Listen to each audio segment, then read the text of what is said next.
அது அப்படி பார்த்தா சுமார் நேத்து வீடியோ போடல சாரி.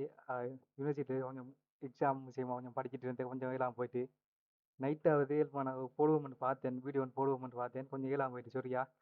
தொடர்ந்து சிலவங்க நிறைய பேர் வீடியோ பார்க்குறாங்க. போட்டா ஈஸியாக இருக்கும். சிலவங்க யாராவது தொடர்ச்சியாக பார்த்துட்டு இருந்தாங்கடா ஒரு நாளைக்கு ஆக குறைஞ்ச ஒரு 2 வீடியோ அதை போட்டோம்னா அவங்கள தொடர்ந்து படிக்கிறதுக்கு ஈஸியாக இருக்கும்.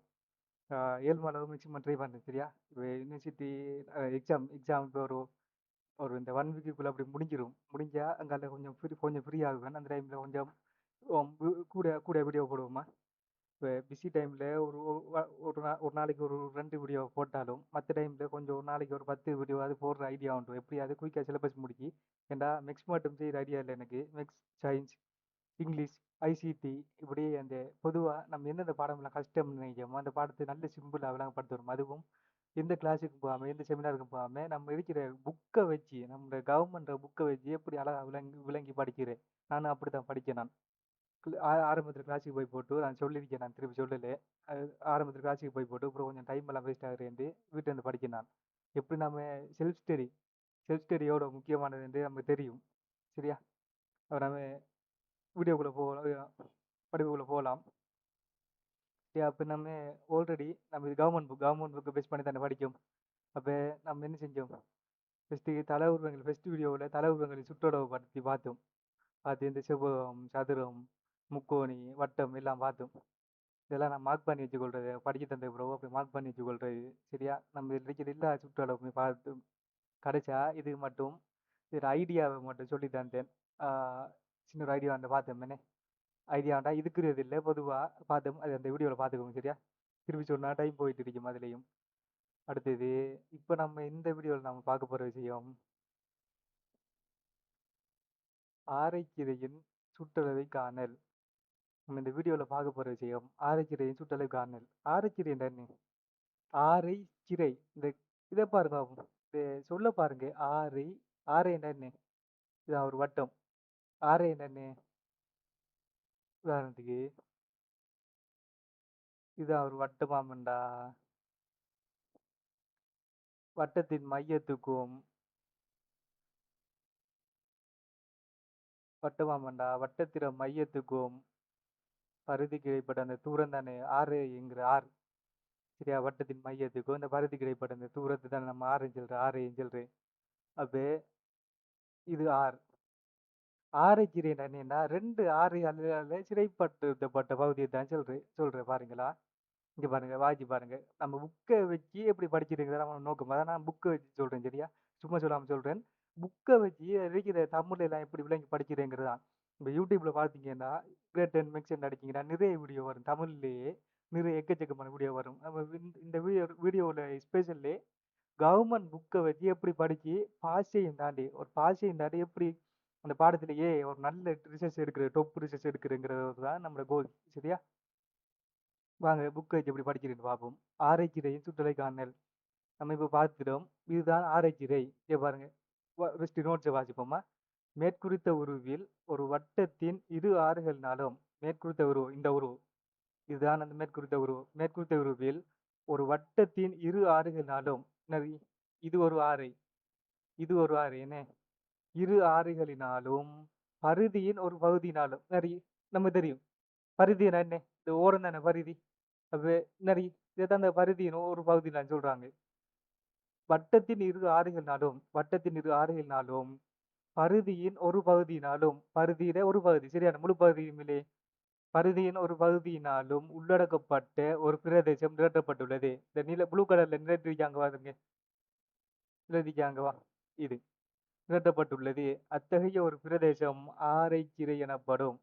அதுங்க பிரதேசம் நிரட்டப்பட்டுள்ளது. அத்தகைய பிரதேசம் இங்க பாருங்க. அத்தகைய பிரதேசம் ஆரைச்சிறை எனப்படும். அதாவது ஆரைச்சிறை என்றா என்ன என்றா இதுதான் ஒரு வட்டம் எடுங்க. இது ஒரு சீரான அழகான வட்டம் சரியா. அதுல இருந்து இன்னும் ஒரு வரைகிறேன். இன்னும் ஒரு ஆறை வரைகிறேன் சரியா. இதுவும் இதுவும் ஆறு சரியா. இது ஒரு சீரான வட்டம் சரியா. பார்க்க ஒரு மாதிரி இருக்கும் சீரான வட்டம் சரியா. ஆரைச்சிறை என்ன டெபினிஷன் என்னன்னா அந்த தமிழை பாருங்க. ஆரை சிறை ஆரைகளினால் சிறைப்படுத்தப்பட்ட பகுதி. ஆரைச்சிறை என்ற என்ன கருத்து என்றா 2 ஆரைகளினால் சிறைப்படுத்தப்பட்ட பகுதி. இங்க பாருங்க. 2 ஆரிகளால் 2 ஆரிகளால், இரு ஆரிகளால் எழுதுவோமா? ஆரைச்சிரைனா என்னேன்டா?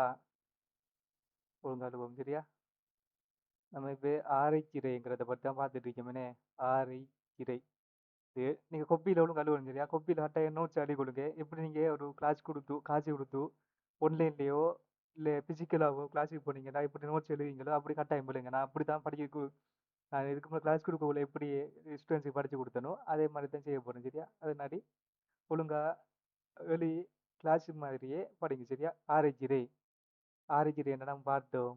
அப்ப ஒரு சீரான வட்டம், வட்டத்திர மையம், வட்டத்திர மையத்திலிருந்து இது ஒரு ஆரை, இது ஒரு ஆரை. இப்படி 2 ஆரைகளால் சிறைப்படுத்தப்பட்ட இந்த பகுதி இருக்குதானே? 2 2 ஆரைகளால் சிறைப்படுத்தப்பட்ட இந்த பகுதி ஆரைச்சிரை. ஆரை ஆரை என்ன அர்த்தம்னா 2 ஆரைகள். இது என்ன ஆறு? இது ஒரு ஆரை, இது ஒரு ஆரை. இப்படி 2 ஆரைகளால் சிறைப்படுத்தப்பட்ட பகுதி. அப்ப ஆரைச்சிரைனா என்ன அர்த்தம்னா பாடமாக்க கூடாது. பாடமாக்க கூடாது. மேக்ஸிமம் விளங்கித்தான் செய்யணும் சரியா? சும்மா சும்மா பாடமாக்க கூடாது எல்லாத்தையும். ஆரைச்சிரை ஆரைச்சிரைனா என்ன? அப்ப 2 ஆரைகளால் 2 ஆரைகளால் சிறைப்படுத்தப்பட்டு ஒரு வட்டத்தில் 2 ஆரை வரை 2 ஆரை வரையுறீங்க. எது வரைக்கும் வரையுங்க? 2 ஆரை வரையுறீங்க. அந்த 2 ஆரைக்கும் அந்த வட்டத்தில அந்த பரிதில அந்த ஒரு பகுதி கிடைப்பட்டு, அந்த பகுதி சிறைப்படுத்தப்பட்ட பகுதி. இந்த சிறைப்படுத்தப்பட்ட பகுதி தான் என்ன என்று சொல்லப்படும்? ஆரைச்சிரை. ஆரைச்சிரை. இது சின்ன ஒரு விஷயம் என்ன? ஆரைச்சிரை. இந்த விஷயம் விளங்கிக் கொடுங்க. எல்லாத்தையும் பாடமாக்க கூடாது சரியா? இப்போ பாருங்க. ஆரைச்சிரை எனப்படும். அப்ப நம்ம பார்த்துட்டோம். ஆரைச்சிரை என்னன்னு பார்த்துட்டோம். 2 ஆரைகளால ஒரு வட்டத்தில 2 ஆரைகளால அந்த சிறைப்படுத்தப்படுற பகுதி தான் ஆரைச்சிரை எனப்படும். சரியா? இப்ப இந்த நோட்ஸுக்கு வாங்க. 2 ஆரைகளுக்கும் இடையே உள்ள கோணம் தீட்டா ஆனது. அவங்க சொல்லிட்டாங்க என்ன? இதுதான் தீட்டா கோணம். இந்த 2 ஆரைகளுக்கு இடைப்பட்ட கோணம் தான் தீட்டா கோணம். கோணம் தீட்டா ஏசிபி. ஏசிபி அதான் இந்த தீட்டா கோணம். தீட்டா கோணமானது மையக் கோணம் எனப்படும். அதாவது நம்ம பார்த்துட்டோம். இதுதான் வட்டம். இது வட்டம். இது வட்டம். இதான் வட்டத்தின் மையம். ஓகே. இது வட்டத்தின் மையம். இது ஒரு ஆரை. இது ஒரு ஆரை. இது ஒரு ஆரைச்சிரை. 2 ஆரைகளால 2 ஆரைகள் 2 ஆரைகளால சிறைப்படுத்தப்பட்ட பகுதி. அதைத்தான் ஆரைச்சிரைன்னு சொல்றோம். சரியா? இப்ப இந்த கோணம் இருக்குதானே? இந்த ஆரைக்கும் இந்த ஆரைக்கு இடைப்பட்ட இந்த தீட்டா கோணம் இருக்குதானே? இந்த தீட்டா கோணம். இந்த இந்த இந்த கோணம். இந்த கோணம் இருக்குதானே? இந்த கோணம் தான் என்னன்னு சொல்றியாம்? மையக் கோணம். ஒழுங்கா எழுதுவோம் சரியா? நோட் எல்லாம் நான் விளங்கப்படுத்தக்குள்ள வீடியோ புஷ் பண்ணி பண்ணுவோம். எழுதுங்க சரியா? அந்த அழகா நோட்ஸ் எழுதி எழுதி வச்சுக்கொள்ளுங்க சரியா? மையக் கோணம். மையக் கோணம். ஒழுங்கா அழகா தெளிவா எழுதுங்க சரியா? எனக்கு இந்த கம்ப்யூட்டர் எழுதுறது கொஞ்சம் கஷ்டம் ஆயிட்டு எனக்கு. இப்படி அழகா எழுதினா கடுமையா டைம் போகும். அதான் நான் கொஞ்சம் இதா எழுதுறேன். மையக் கோணம். அப்ப இந்த ஆரைச்சிரை இந்த 2 ஆரைகளால சிறைப்படுத்தப்பட்ட அந்த கோணம். 2 இப்படி பாருங்க. இது ஒரு வட்டம். 2 ஆரைகளால சிறைப்படுத்தப்பட்ட பகுதி என்னன்னு சொல்றோம்? 2 ஆரைகளால சிறைப்படுத்தப்பட்ட பகுதியே ஆரைச்சிரை என்று சொல்றோம். இதுதான் ஆரைச்சிரை என்ன? 2 ஆரைகளாலேயும் ஒரு வட்டத்தில ஒரு வட்டத்தில பரிதியாலையும் வட்டத்தில பரிதியில ஒரு பகுதியாலையும் சிறைப்படுத்தப்பட்ட பகுதி ஆரைச்சிரை. அந்த சிறைப்படுத்தப்படுற கோணம் இருக்குதானே? அந்த 2 ஆரைகளாலே சிறைப்படுத்தப்படுற அந்த கோணம். இந்த 2 ஆரைகளாலேயும் சிறைப்படுத்தப்படுற அந்த கோணம் தான் மையக் கோணம். சரியா? அவ்வளவுதான் விஷயம். சரியா? அடுத்து மையக்கோண படம் நிரட்டப்படாத பகுதியினால் இது என்ன நிரட்டப்படாத பகுதி.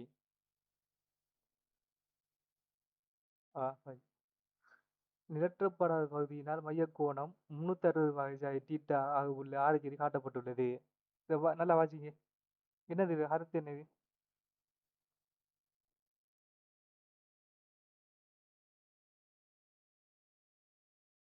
நிரட்டப்படாத பகுதியினால் மையக்கோணம் 360 தீட்டா உள்ள ஆரஞ்சு காட்டப்பட்டுள்ளது.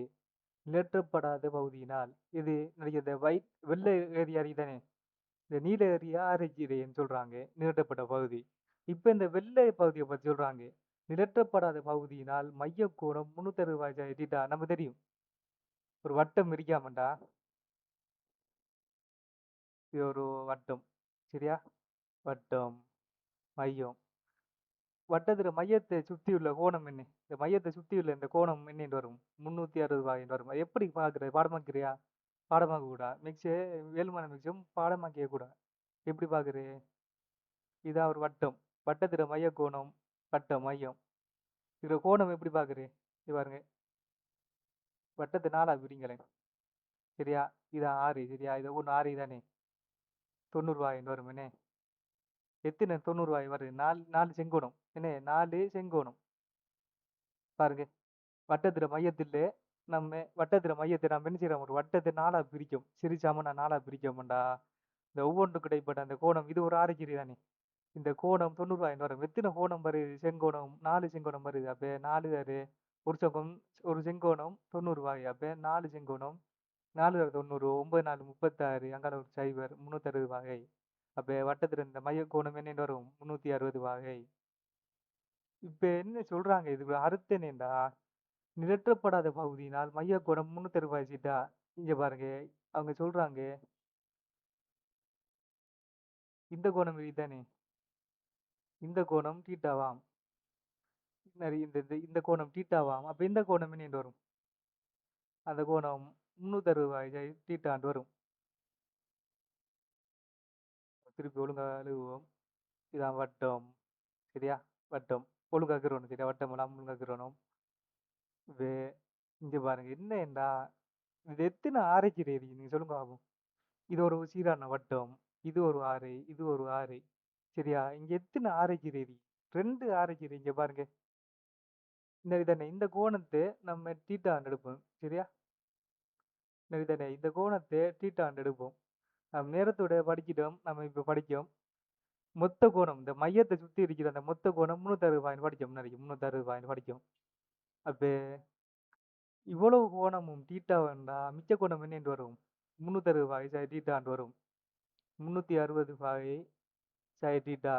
என்னண்டா, இந்த சின்ன பகுதி தானே, அவங்க அது கருத்து என்னண்டா, அவங்க சொல்றதுக்கு கருத்து என்னண்டா, நினைக்கிற இந்த அந்த மஞ்சள் பகுதி தானே, இந்த மஞ்சள் பகுதியும் என்ன அது ஒரு ஆரைக்குது தான். ஏன் ஆரைக்குது? காரணம் என்ன? ஆரைக்குது வரைவு இலக்கணத்தை பார்க்கணும். ஆரைக்குது வரைவு இலக்கணம் என்ன? 2 ஆரைகளாலே, இது ஒரு ஆரை, இது ஒரு ஆரை. 2 ஆரைகளாலேயும் வட்டத்தில பரிதி தானே. 2 ஆரைகளாலேயும் வட்டத்திட பரிதியிட ஒரு பகுதி. 2 ஆரைகளாலேயும் வட்டத்திட பரிதியிட ஒரு பகுதியாலேயும் உள்ளடக்கப்படுற பகுதி பிரதேசம் தான் ஆரைக்கிறேனே. இப்ப பாருங்க இந்த ஏரியாவை பாருங்க பாப்போம். இப்ப இந்த ஏரியா பாருங்க. இந்த இது இந்த வெள்ளை ஏரியா தானே. இப்ப நான் சொல்றது இந்த ஏரியா. சரியா? நம்ம இந்த ஏரியா பத்தி காய்க்க போறோம். நம்ம இந்த ஏரியா பத்தி காய்க்கிட்டோம் என்ன. இந்த ஏரியா மறந்துடுங்க. இப்ப இந்த ஏரியா பாருங்க. இந்த ஏரியாவும் இந்த வெள்ளை ஏரியா தானே. இதை பாருங்க பாப்போம். இது ஒரு ஆறு என்ன. இது ஒரு ஆறு, இது ஒரு ஆறு. சரி, கலர் மாத்தினா தான் நல்லா விளங்கும். இங்க பாருங்க, இதை பாருங்க. இது முரண் வட்டத்துல பருதியில ஒரு பகுதியானே பாருங்க. அப்ப இங்க பாருங்க, இது இது ஆறு என்ன, இது ஆறு, இது ஒரு ஆறு, 2 ஆறு கிடைச்சிட்டு, 2 ஆறு கிடைச்சிட்டு. இது என்ன, இத பாருங்க. இதுவும் இங்க எப்படி இது வட்டத்துல இஞ்சால பக்கம் இந்த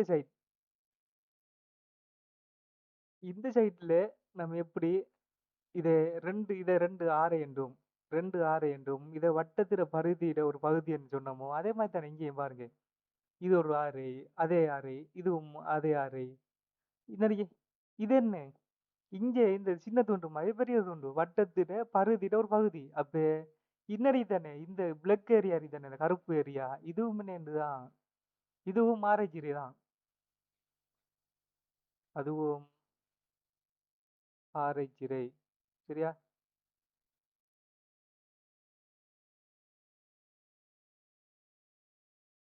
இப்ப அதுவும் ஆரைச்சிதை தான். அப்ப இந்த வட்டத்தில இப்படி ஒரு சின்ன ஒரு ஆரைச்சிதை ஒன்றும் இருக்கு. பெரிய ஒரு ஆரைச்சிதையும் இருக்கு. இந்த சின்ன ஆரைச்சிதையோட கோணம் என்ன? இது மையக்கோணம். மையக்கோணம்னா என்ன? அந்த 2 ஆரைகளாலேயும் சிறைப்படுத்தப்படுற கோணம். இங்க இருக்கிற இந்த கோணம் என்ன? தீட்டா. அப்ப இந்த ஆரைச்சிதை, இந்த பெரிய ஆரைச்சிதையோட மையக்கோணம் என்னன்னு வரும்? 360 பாகை sin தீட்டா என்று வரும். சரியா? அதான் அதுக்கு சுருக்கும். இப்ப அடுத்தது போவோம். விளங்கித்தானே? சின்ன விஷயம். எல்லாருக்கும் விளங்கும். எல்லாம் அடிப்படையிலேருந்து போவோம். சரியா? அழகா ஒவ்வொரு விஷயத்தையும் எதையும் பாடமாக்காம விளங்கி படிப்போம். அதுக்கு தான் நோக்கமே புக்க வச்சு அழகா விளங்கி படிக்கிறது. சும்மா கிளாஸுக்கு இப்ப நிறைய ஒரு 10, 20 கிளாஸுக்கு போயிட்டு, சும்மா பாடமாக்காம, சும்மா 10, 20 கிளாஸுக்கு போயிட்டு பாடமாக்கி, செல்ஃபா படிக்க டைம் இல்லாம சும்மா இருக்கிறது. எப்படி இருக்க டைம் அழகா யூஸ் பண்ணி, வீட்ல இருந்து படிச்சு எடுக்கிறது தான் நம்ம டார்கெட். சரியா? இப்ப இந்த நோட்ஸ பாருங்க. இம்மையக்கோணம் 0 பாய் தொடக்கம் 360 வரை உள்ள இம்மையக்கோணம் மையக்கோணம் பார்த்துட்டோம். 2 அந்த ஆரைக்கு இடைப்பட்ட கோணம் தான் மையக்கோணம் பார்த்துட்டோமே. இப்ப இந்த மையக்கோணமானது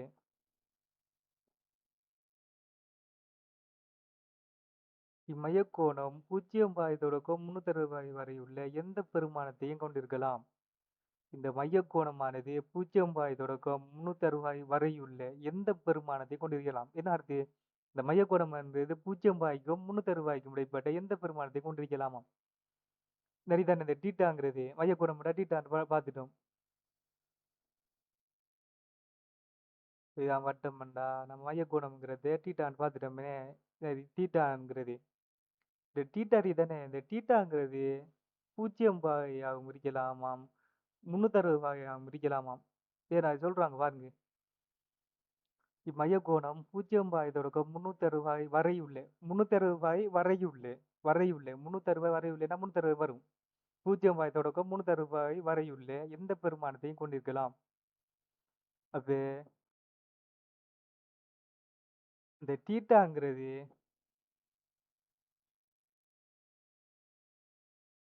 0 degree less than or equal to theta less than or equal to 360 degree. என்ன அர்த்தம்? தீட்டா டி 0 பாகை சிறிது அல்லது சமன் தீட்டா சிறிது அல்லது சமன் 360 பாகை. என்ன அர்த்தம்? தீட்டாங்கிறது அதாவது இந்த தீட்டாங்கிறது என்ன? தீட்டாங்கிறது மையக்கோணம். இந்த தீட்டாங்கிறது மையக்கோணம். இது அழகா நோட்ஸ் எழுதி எடுங்க. சரியா? மையக்கோணம். தீட்டாங்கிற இந்த மையக்கோணமானது 0 பாய்க்கு 360க்கு இடைப்பட்ட எந்த பெருமானத்தை எடுக்கலாமா? 0 பாயாகவும் இருக்கலாம், 360 பாயும் இருக்கலாம். மையக்கோணம் 0 பாய் தொடக்கம் பாருங்க. 0 பாய் தொடக்கம் என்ன? 0 பாயும் வரும். 360 வரையுள்ளே 360 வரையுள்ளே என்ன? இப்ப கொழும்பு வரையுள்ளே என்ன? கொழும்பு வரைக்கும் கொழும்பும் சேரும். ஆம், இப்ப கண்டி தொடக்கம் என்ன? கண்டியும் வரும். கண்டி தொடக்கம் கண்டியும் வரும். கா- கொழும்பு வரை என்ன? கொழும்பும் வரும். கொழும்பையும் சேர்த்து தான் சொல்றேன். அதாவது அந்த தமிழ்ல சரி அவ்வளவு நான் இப்ப மெயினா இருந்தா அந்த ஸ்டூடெண்ட்ஸோட பேச சொல்லுவாங்க. அந்த புக்கோட தமிழ் கொஞ்சம் கஷ்டமா இருக்கு. அவங்க வந்து அதான் இந்த நோக்கம் உண்டு. இந்த புக்கோட தமிழ்லையும் சரியா எப்படி விளங்குறேங்கிறது. சரியா? நம்முடைய வீட்டோட நோக்கம் அந்த புக்கோட ஒன்று செல்ஃப் ஸ்டடி டைமை கூட்டுறது ஒன்று. ரெண்டாவது நம்ம அந்த புக்கை வச்சு அந்த புக்கோட தமிழை விளங்கி நம்ம செல்வ இருந்து படிக்கிறது. சரியா? அப்ப இம்மயக்கோணம் 0 பாய் தொடக்கம் 360 உள்ள எந்த பெருமானத்தையும் கொண்டிருக்கலாம். சரி. இப்ப அடுத்ததுக்கு வாங்க. இந்த நோட்ஸுக்கு வாங்க. மையக்கோணம் 180 வகை. மையக்கோணம் 180 வகையாக இருக்கும்போது கிடைக்கும் ஆரைக்கீரை ஒரு அரைவட்டமாகும். பாருங்க. அப்ப ஒரு அரைவட்டமா இருக்கட்டும், கால்வட்டமா இருக்கட்டும் எல்லாம் என்ன? அது ஆரைக்கீரை தான். பாருங்க. ஆரைக்கீரை. அப்ப ஆரைக்கீரைங்கிறது ஸ்பெஷல் கேஸ் தான். ஆரைக்கீரை இதுதானே? ஆரைக்கீரை.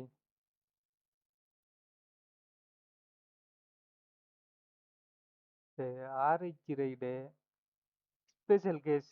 ஆரைக்கீரை ஸ்பெஷல் கேஸ் தான். இந்த அரைவட்டம். அரைவட்டம் இருக்குதானே? இந்த அரைவட்டம். அரைவட்டத்துல மையக்கோணம் என்ன மாதிரி இருக்கும்? 180 வாய் இருக்கும். கால்வட்டம். கால்வட்டத்துல மையக்கோணம் என்ன இருக்கும்? செங்கோணமா இருக்கும். செங்கோணம் என்ன?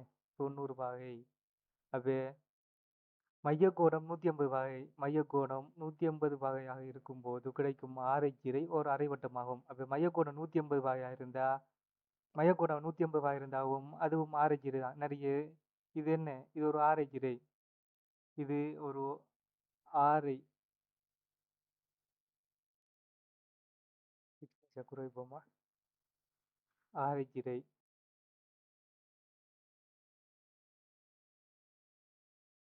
சரியா? அப்ப மையக்கோணம் 180 வகை இருந்தாவும் அது ஒரு ஆரைச்சிறை தான். ஆனா நம்ம ஸ்பெஷலா என்னன்னு சொல்றோம்? நம்முடைய வழமையிலே நம்முடைய வாழ்க்கையிலே அன்றாட வாழ்க்கையிலே நம்ம என்ன சொல்றது? மையக்கோணம் 180 வகை உள்ள ஆரைச்சிறையை தான் நம்ம அரைவட்டம்னு சொல்றேன். அரைவட்டம், அரைவட்டம். இப்ப மையக்கோணம் அடுத்த நோட்ஸுக்கு வாங்க. அப்ப இந்த நோட்ஸை நம்ம பார்த்துட்டோம் என்ன? இப்ப மையக்கோணம் 90 வகை. மையக்கோணம் 90 வகையாக இருக்கும்போது கிடைக்கும் ஆரைச்சிறை கால்வட்டமாகும். அப்ப இது என்ன? மையக்கோணம் 90 வகை. மையக்கோணம் 90 வகையா இருந்தா அந்த ஆரைச்சிறை இது என்ன? இது ஒரு ஆரைச்சிறை. இது ஆரைச்சிறை. இந்த ஆரைச்சிறைக்குரிய விசேட என்ன? ஸ்பெஷல் கேஸ் என்னன்னா இந்த ஆரைச்சிறைக்குரிய இது ஒரு ஆரைச்சிறை. இது ஒரு ஆரைச்சிறை. இந்த ஆரைச்சிறைக்குரிய பெயர் விசேட பெயர். இந்த ஆரைச்சிறைக்குரிய விசேட பெயர். மையக்கோணம் 90 வகை இருந்தா அந்த ஆரைச்சிக்குரிய விசேட பெயர் என்னன்னு வரும்? கால்வட்டம். கால்வட்டம். இது மையக்கோணம் 180 வகை இருந்தா அந்த ஆரைச்சிறைக்குரிய விசேட பெயர் அரைவட்டம். சரியா? அது ஸ்பெஷல் கேஸ். சரியா? இப்ப நம்ம இந்த வீடியோ இதோட முடிச்சுக்குவோம். அடுத்த வீடியோவில் நம்ம ஆரைச்சிறையும் வில்லி நிலத்தை பத்தி பார்க்கலாம். சரியா? ஆரைச்சிறையும் வில்லி நிலம் அடுத்த வீடியோவில் பார்க்கலாம். ஒவ்வொரு பாட்டா பார்ப்போம். சரியா? தொடர்ந்து நல்லா படிங்க. சரியா? பாய்.